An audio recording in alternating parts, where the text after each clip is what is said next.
Step number 3, make a kit. Okay, this we're talking about now is the personal kit. This is your get home bag for adults who work away from home. Okay, and I suggest several kits. Have one in your car at all times, maybe under your desk at work and also at home. And these are the things that go in there. Your medical needs, cards, information, medical consent forms for dependents. That's important for kids because if you're not around, they need a consent form to get medical care. First aid kit, handbook, desk mask, spare eyeglasses or contacts, bottled water, because maybe you stepped on them when you got out of bed to put your shoes on. Who knows? Bottled water, a whistle to alert the rescuers, and all of you, I told you would leave home with a whistle today. Sturdy shoes. Emergency cash, because ATMs won't be working. And people aren't taking checks. Yeah, and they won't be given change. So make sure it's small bills that you can give them exact change. Because if you want this case of water and it's $5 and you give them a 20, it's going to cost you 20 bucks. Road maps. List of your emergency information contact numbers. Snack foods, high in water and calories. Water is heavy to carry, so if you have foods that have high water content, you have to carry less water.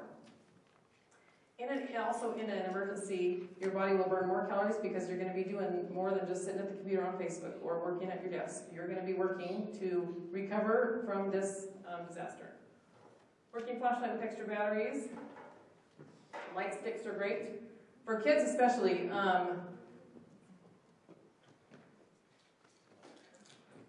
these will solve every problem for a child. You know, these glow stick necklaces? That kind of stuff will solve lots of problems.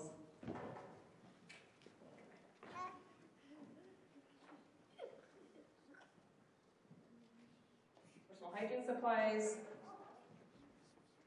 Comfort items such as games, crayons, writing materials, teddy bears. In our kits we have card games. There's an MP3 player in here with stories on it for the kids to take their minds off of what's going on around them. You can download those from free off the internet and occupy some little people.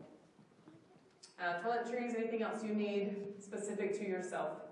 And plan for your animals as well. Animals are not allowed in American Red Cross shelters or government-run shelters, so make a plan for them.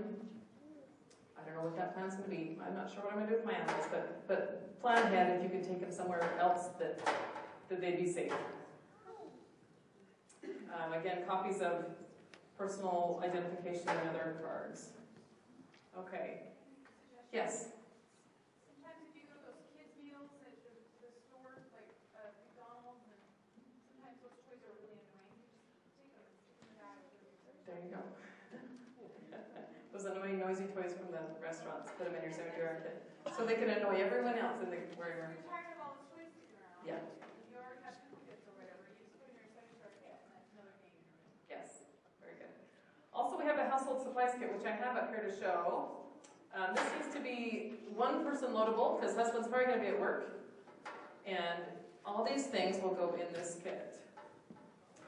Water. Minimum 1 gallon per person. This is 2 liters. I have my water in 5-gallon cubes, so that's how we have 8 people in our family, and that's a lot of water to carry, so it's coming in cubes.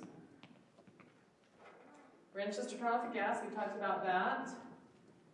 Because if you don't turn your gas on and off regularly, it gets sort of sticky, and you'll need a little mechanical advantage to work with that. Work gloves and protective goggles. That's for if you're clearing debris, working around collapsed buildings, you want to protect yourself from injury. Okay, plastic bags for all sorts of things. All different sizes of plastic bags, ponchos, tarps if you have room. Portable radio. Oh, I brought one of mine to show.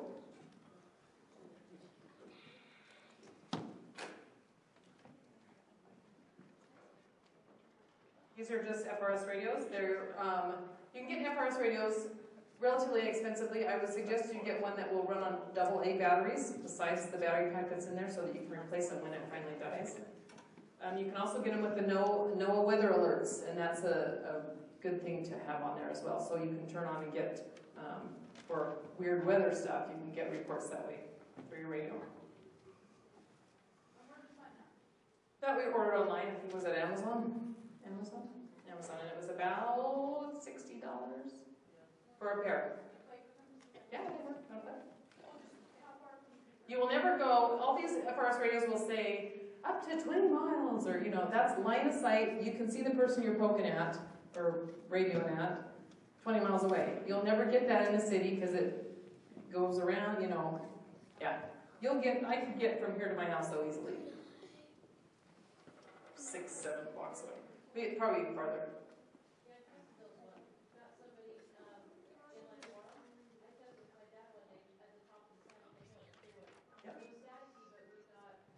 You can if you don't have anything in between. And I would play with those too. See how far you can get. They're both in there, yeah. Husband would take one. We have others that we give to the kids if we were, doing. If we're out helping neighbors, everyone's going to have a radio. Yeah. I had something else I was going to say there. Oh, every ward has a radio protocol in our state. So it tells you the channel you'll be on, when you're supposed to check in, to report your status after a big event like that. Talk to your emergency preparedness specialist in your ward to find out what that is. And if they don't know, if you don't have one, volunteer, because we need lots of help. Okay. Was there any other questions? Any hands? Additional flashlights or light sticks. 1 in preparedness, 1 is none. 2 is 1 and 1 is none. So always have a backup. Extra, extra, extra. Because it'll always malfunction when you need it the most. In your household kit, also canned and packaged foods.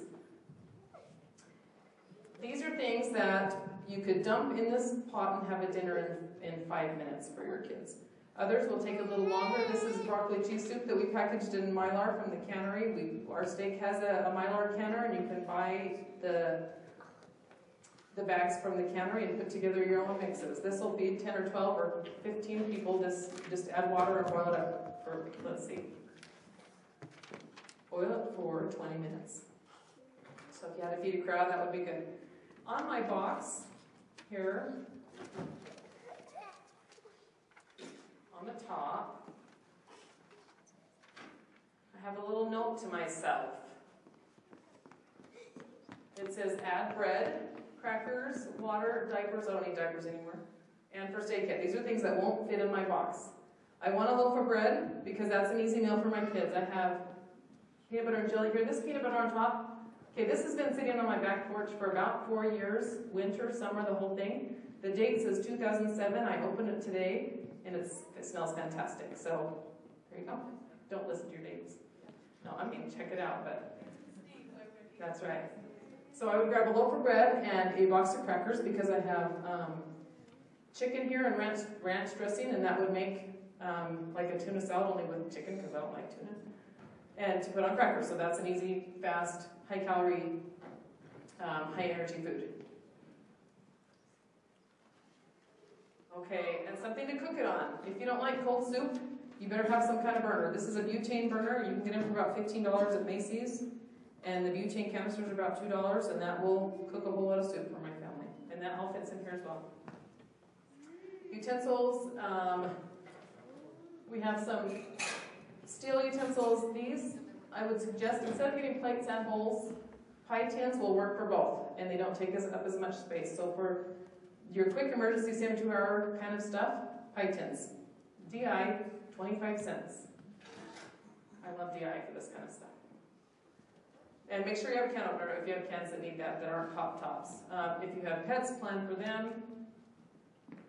Warm clothing, extra socks, those kinds of things go in our personal kits, not in the household kit, because 8 people's clothes will not fit in that box.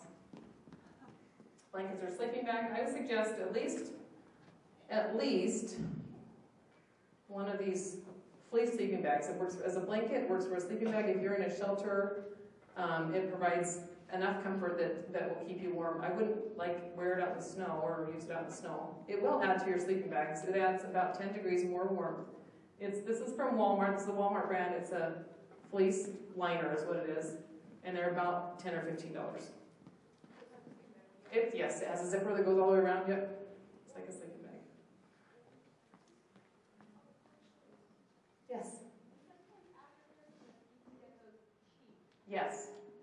can. After Christmas sales are great at Walmart for those kinds of things. And they have really funky colors now too. There's like lime green and pink, and they used to just have the subdued primary colors. You can get awesome colors now. Again, copies of your documents, make sure those are in there. Okay, so we've got the kit, we've made our plan, we've secured our home. Number 4 is find and fix weaknesses in your building. Now this one is so broad, and we all have different buildings. Our homes are built to withstand the force of gravity, right? So they don't squish down and fall. Earthquakes don't pull down necessarily, they go back and forth like we talked about. And so if your home is only built to withstand the gravity force, it's going to go back and forth, and you may just shift right off your foundation. There are ways to fix this problem, and they can be found here. There's a website. He said it in the video. It's like the Utah Guide for Seismic Unreinforced Masonry Structures. It's a really long name for a book that tells you how to fix your old homes to make them more earthquake safe. Now, if you don't live in an old home, you're not exempt from this. You may teach someone or home teach with someone that does. And so please pass this information along to them so that they can work on that. So we're not going to go any further than that because it's so specific to your dwelling. Step number 5. Okay, this is where it's fun. Now we're going to protect ourselves. We've done all the preliminary stuff. The shaking's going to start here, and we need to know how to protect ourselves during the shaking. Now remember, you may not be with your small children when it starts shaking. So they need to know for themselves, when they're not with you, how to deal with this. This right here is a picture of an office building in Christchurch, New Zealand, in the earthquake that just happened a couple of years ago. And look what happened from the ceiling. The suspended ceiling, the fluorescent lighting all came down. So the problem we have in earthquakes is things are going to start falling from the sky. And so we need to get under. This picture is from the Mexico City quake, or Mexico, yeah, this quake. So there's even more lighting and stuff. That's in a classroom. Everything falls on top of the desk, but if you're under the desk, you're safe. Okay. Yes?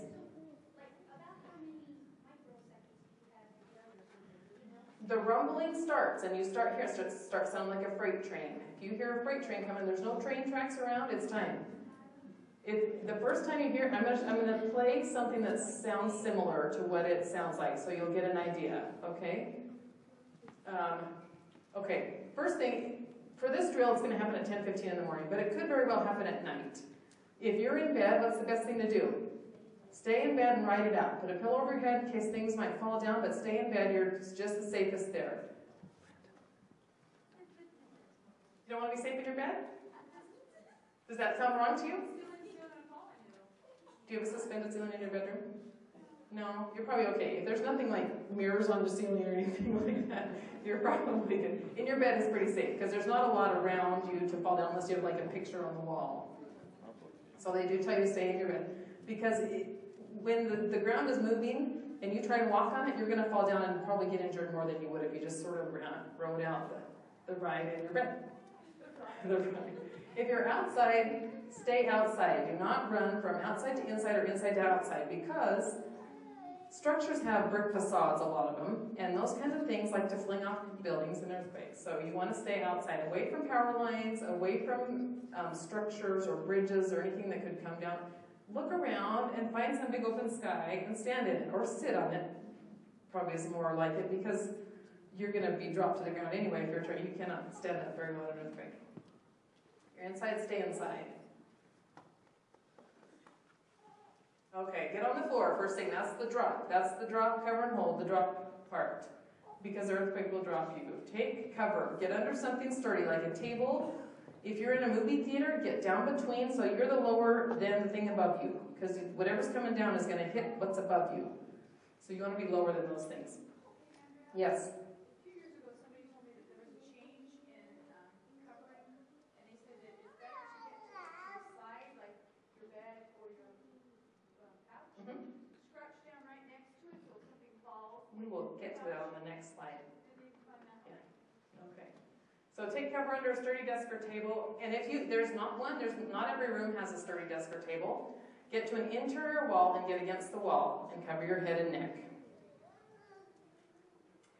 And hold on to whatever you're under, because the earth is moving, it's going to be moving too, and you don't want to get bonked by your table or your desk. So hold on to the legs and wait till it stops shaking.